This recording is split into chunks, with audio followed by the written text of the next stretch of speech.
Hello and welcome to Romance Isn't Dead, episode 36. Let's hear it for the boy. Ray, how are we doing?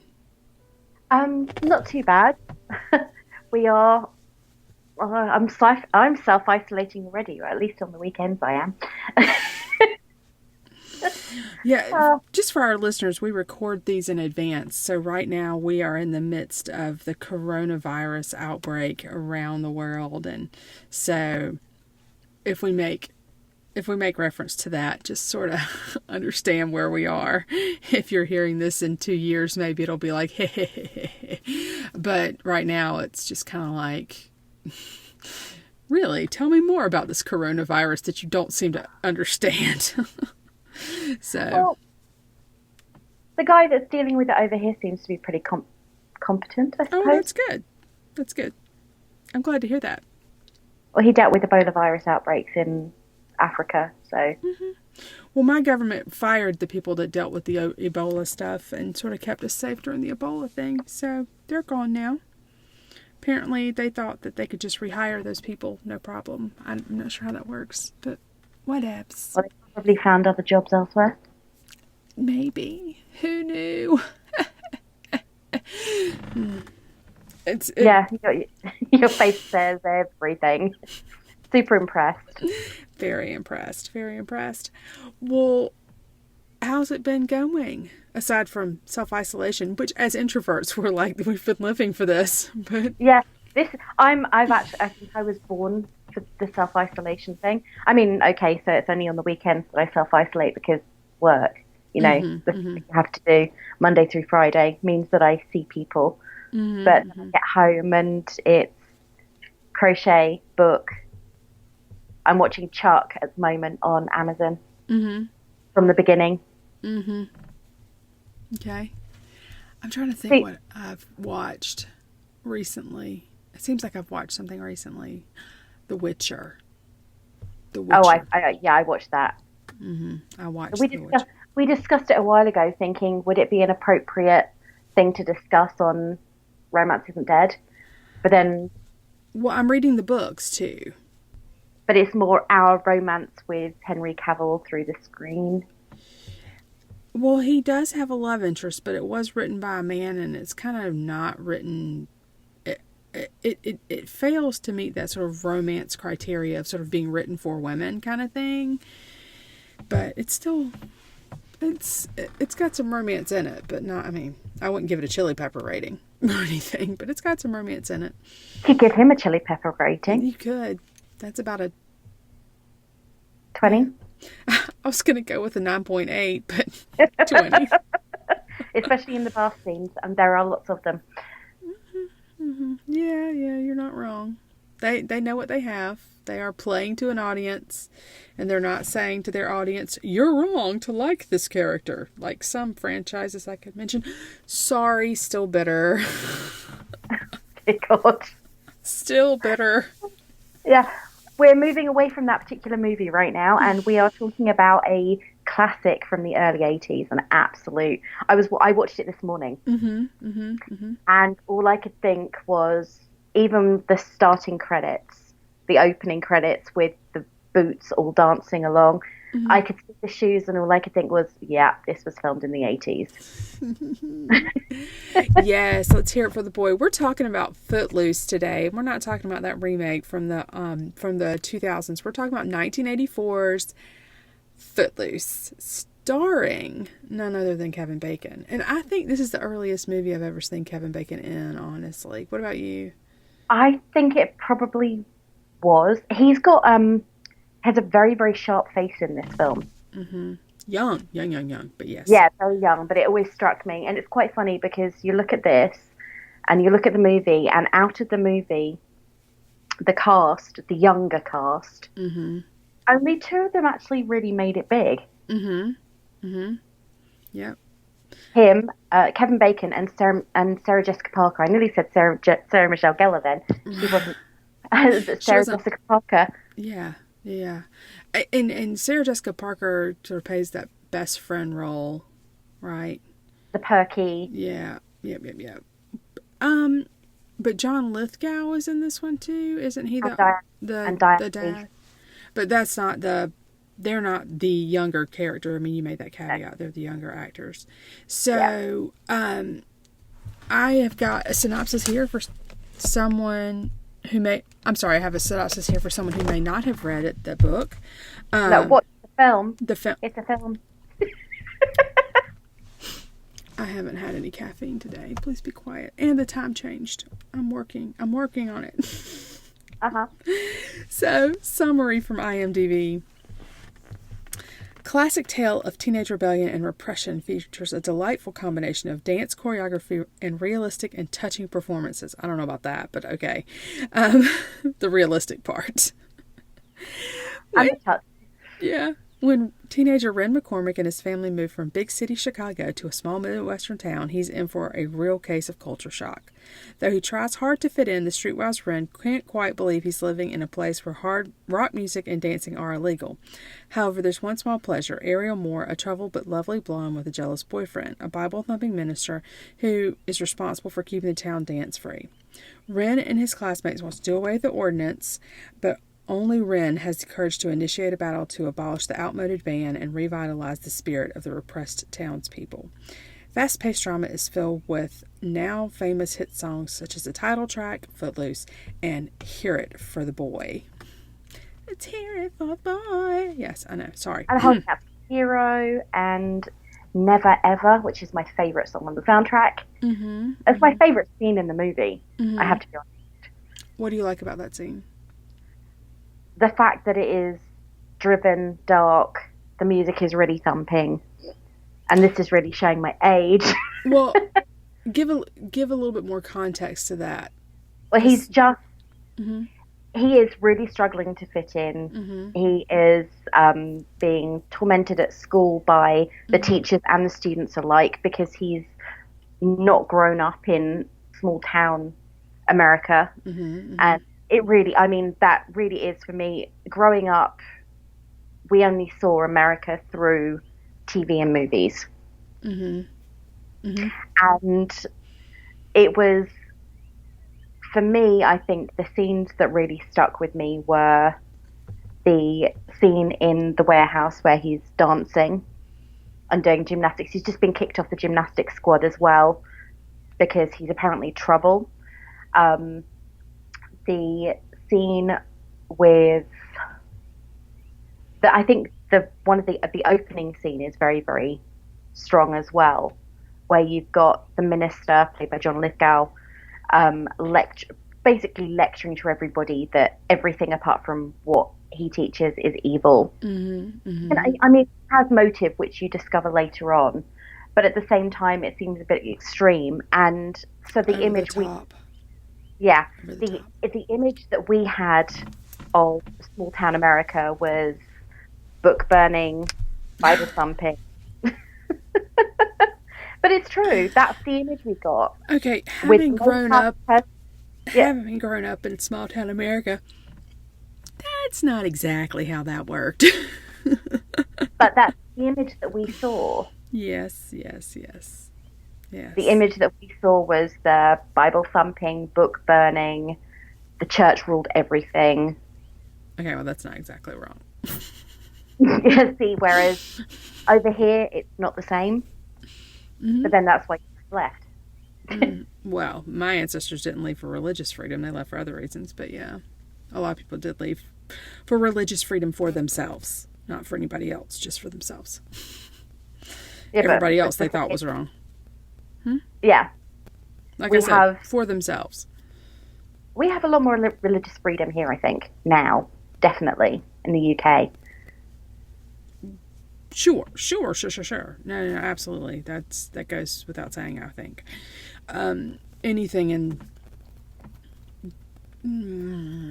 There is a school of thought that Europe is post-Christian, which is sort of an interesting thought process. I'm not sure that I entirely buy it, but there is a school of thought that Europe is post-Christian in terms of they're completely out of the Christian,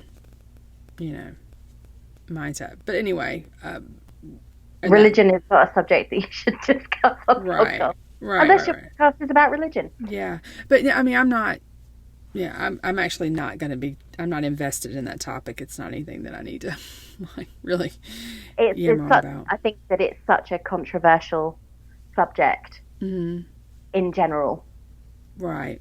It isn't it? is. Religion, politics, Yeah. and I Well, think it's religion and politics are the two subjects they say you should never discuss, especially in the workplace. right. Oh yeah. Well, and sometimes it's kind of hard when there's a coronavirus outbreak or whatever. But so no, I actually kind of had a run in with a colleague about this, but I did. I was like, I thought you were smarter than this, man. I guess not. I mean, I didn't say that. I just thought it. But anyway, We're no, talking about the movie. right, exactly. So that's why I said. But anyway, so what I was gonna say was that this movie, yes, there's romance in it, but it is very much to me subjugated to sort of this battle against the heroine's dad, right? Who, as the preacher, plays the role of the villain in trying to keep the town really repressed and these kids not able to dance. Because, come on, I mean, they just want to have a prom. It's not. That's the thing. I don't think it's when you listen to some of the things that he says. I Mm-hmm. don't think I mean, he feeds it definitely, Mm-hmm. but that he's not the guy that starts the book burning at the library, No, no, no, no. But that's the or the one that starts who throws a brick through right. Ren's uncle's window and everything else. But He starts. but he's making they're making a commentary on extremism, right? Yeah. So where does the line get drawn?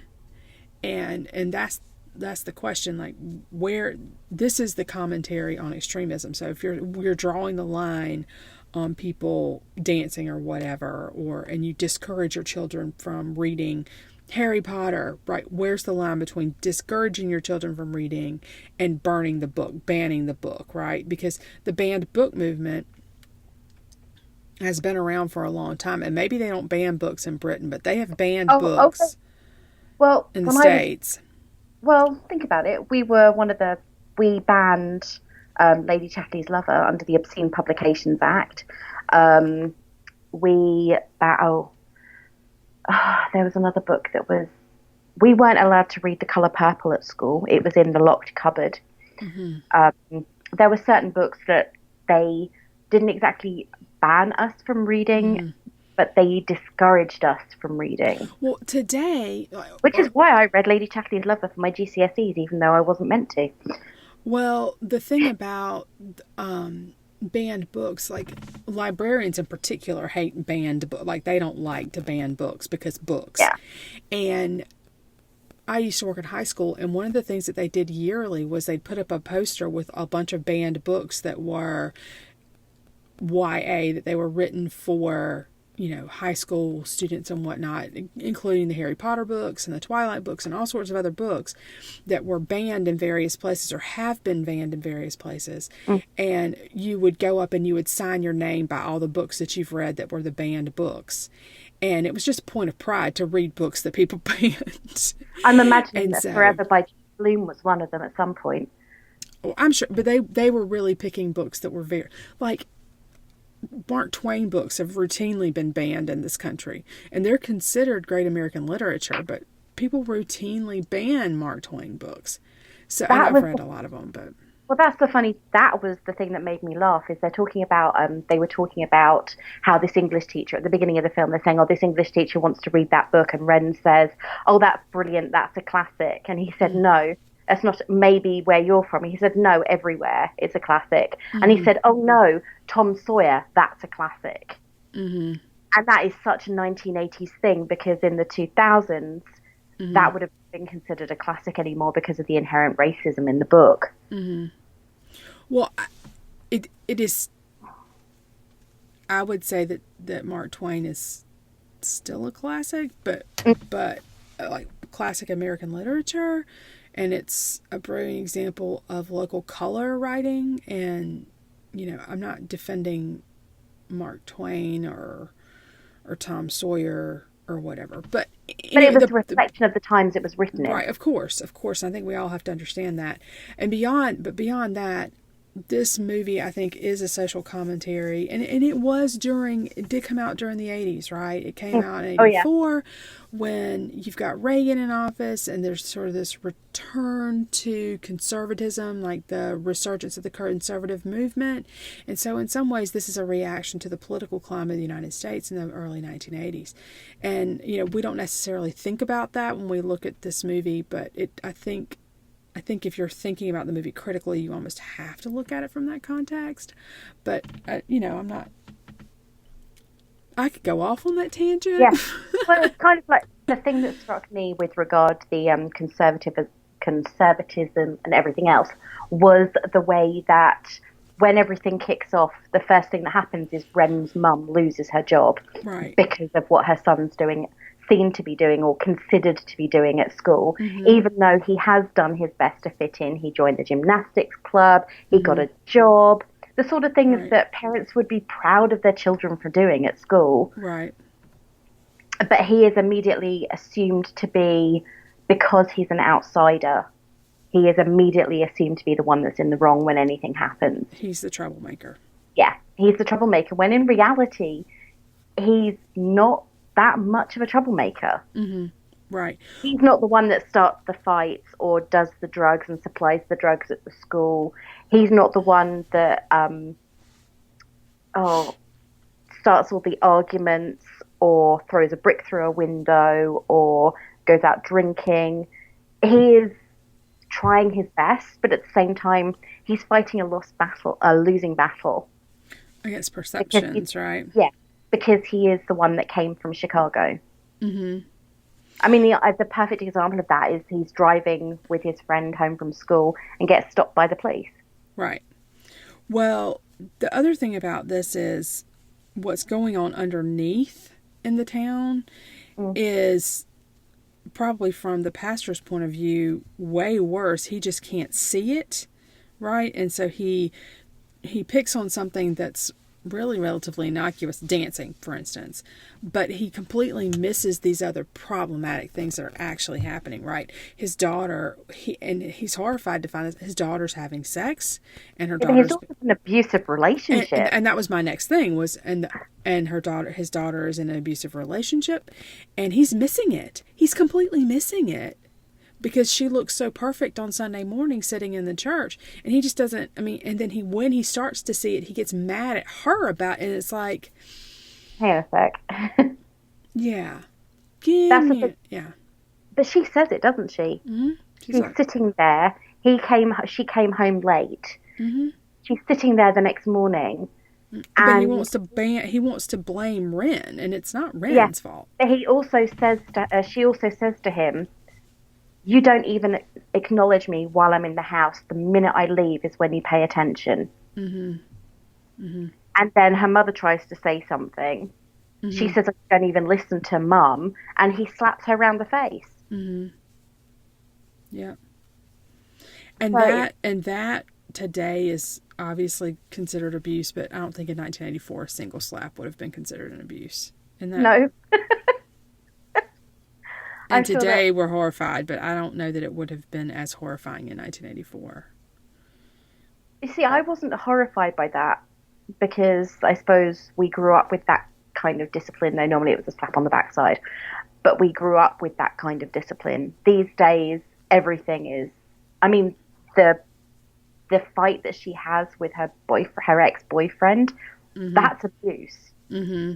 She ends up bruised and bloody from that. That's abuse. Yes. But it's the way he says, "Oh, I tried to treat you nice." Yeah, no. I grit my teeth at that point, and it's like, oh my God, really? Yeah. So and like I said, it's a commentary on the social situation at that time. With a great soundtrack. Which it has in common with Dirty Dancing. See, that's the thing. I think that the 80s movies surpass the movies of the probably mid-90s onwards, in that all of them had incredible soundtracks. Well, Flashdance, Footloose, the original Fame, Dirty Dancing. Hold on. Wild card here. Top Gun. I know you're not a big fan of Tom Cruise, but Top Gun's soundtrack is amazing. Yeah, but that's a 1980s movie. That's what I'm saying. I'm adding it in. It's 84. I've got the soundtrack. Yeah. Because I love Take My Breath. I love this, and the thing that two of those have got in common is Kenny Loggins. But because Kenny Loggins did a lot of the soundtracks for Top Gun as well as Footloose. Mm-hmm. But all of those films have so much in common with the soundtrack was a character in the film. Mm-hmm. Mm-hmm. Absolutely. They fitted appropriately in with it's kind of like every time I watch Thor Ragnarok and the end battle scene. Yeah. The end battle scene is what 1980s movies were with soundtracks. Right. Because the soundtrack fitted that absolutely perfectly. What's funny about this is Taika Waititi apparently had that song, the Led Zeppelin song. Why is the title of it escaping me at the moment? I've listened to it routinely. It's on my iPad. Yeah. Immigrant Song. Yeah. He added Immigrant Song at the beginning as a joke and then realized that it worked so well, right? And then put it at the end and it was perfect. But yeah. It was almost, the battle scene was choreographed to the song. Exactly. And it just, the right music can just really help make a movie, I think. And it doesn't necessarily have to be a score. We're not necessarily talking about a score. We're talking about songs that are just appropriate, right? Lost Boys. Yeah. Great music. Incredible soundtrack. Remake, please don't. No. Don't remake that. That was 1987. In Excess. Roger Daltrey. Incredible soundtrack. And that, for me, is what made the movies what they are. Mm-hmm. Mm-hmm. I mean, we talked about this when we were talking about Dirty Dancing, saying how a lot of what made the movie great was the soundtrack. Yep. And it's the same with this one. Mm-hmm. Absolutely. It has a fantastic soundtrack. And I dare you not to tap your feet when you're listening to it. Mm-hmm. No, I mean, I agree with you. And it's one of those things where I had that same thought. I was like, wow, I don't even know if she's going to want to go into it. But the soundtrack for this movie is just phenomenal. So, it is what it is. And I think that the era of great soundtracks, unfortunately, I think it's kind of long gone. But I love some of those old soundtracks that are really old now. Yeah. Yeah. So. The 80s soundtracks. I've got an entire playlist of 80s soundtracks on my phone. Nice. And yeah, it's awesome. I mean, even movies like Electric Dreams, which is all about the advent of an autonomous computer that takes over a guy's life, even before computers really were a massive thing. Mm-hmm. Everybody knows the Giorgio Moroder song, Electric Dreams. Mm-hmm. So, even if they don't know that it came from the film. Right, exactly. So, and that's not something that they do anymore. Like, these movies have songs that are, as you said, like hits, that they have, like, it would be nothing to hear a song from one of these movies on the radio in the 1980s, but not really anymore. I'm reminded of the song that Katniss sang in the Hunger Games. It actually showed up on the radio a couple times, but it wasn't like it wasn't. Oh, I know what that identifies the movie exactly. But it's one of those things where it's kind of like it's not a song that you just cue up or you. I don't know. That's the only one in recent memory I can even really remember. But like if I hear Footloose, like obvious, right? But I danced in my seat. They were playing it. They played it on the radio at work. Well, we were listening to the radio at work on Thursday or Friday, and it came up, and I was bopping away in my seat because they're the sort of songs that I remember very fondly from my childhood. Mm-hmm. Mm-hmm. And absolutely. You're right. You listen to those, and they immediately take you back to watching the film or singing along with it with your friends. Mm-hmm. It's like we had proper movie hits. Up Where We Belong, Office of a Gentleman. Right. Everybody remembers the scene where Richard Gere sweeps Deborah Winger up into his arms at the end in his officer uniform. Yep, exactly. And that is the defining moment of the movie. And in a way, it sets the feel of the film. And that's where, say, the song from Mockingjay goes wrong, right? Or it isn't the same thing, right? Because it just isn't it just isn't the same thing. But it is. I like this movie. It has all the hallmarks of a 1980s hit, of course, and things that we don't necessarily culturally love anymore. But it's still fun. You know, it's still fun. And I think there are some relevant questions to be asked in an age where we're still sort of looking at what should be allowed, what shouldn't be allowed, you know, what goes, what doesn't go, especially for young people. So I think it asks some relevant questions. It's just VW bug, like a really old VW bug, man. Yeah, and that's the thing. I think that this, for us, wasn't about so much the romance in the movie, absolutely, but the romance of reminiscence. Right. And I'm frustrated by Hollywood because they're doing everything as romance of reminiscence anymore, and I really want them to come up with something new. But that maybe is another story for a different podcast, not this one. That's the thing. I think that we were very, very lucky in that we had probably our formative years were in the era of fantastic soundtracks and exciting movies that weren't formulaic. I mean, don't get me wrong, I absolutely love Marvel and I can't wait for Black Widow to come out. But if I'm having an evening where I really just want to sit down and be entertained, I know that it has racist connotations, but I will pick up 16 Candles or Pretty in Pink, or so we're going John Hughes, obviously, or The Breakfast Club, or I will pick up Flashdance, Dirty Dancing. I love my dance movies. Yep, I love them too. Came out in the 80s. Yep, I love late them too. 80s and 80s, so yep, Grease. Absolutely. Yeah, so we've got Grease, Staying Alive, Dirty Dancing, Flashdance, Footloose. Think of many more? I'm sure there's loads. There are loads. So, yeah, no, I get it. You're not wrong.